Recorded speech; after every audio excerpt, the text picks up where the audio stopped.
بسم اللہ الرحمن الرحیم۔ میں ہوں محمد ضیاء الحق اور آپ دیکھ رہے ہیں F S media network. خبر شامل کرتے ہیں۔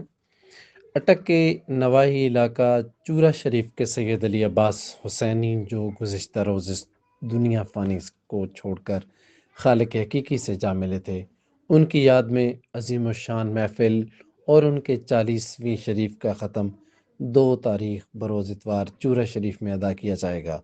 تمام مریدین اور دوستوں عزیزوں کو اطلاع کی جاتی ہے، محفل پاک اور ختم پاک میں شامل ہو کر ثواب دارین حاصل کریں۔ سبسکرائب کیجئے F S media network اور دیکھتے رہیے تازہ ترین تبصرے۔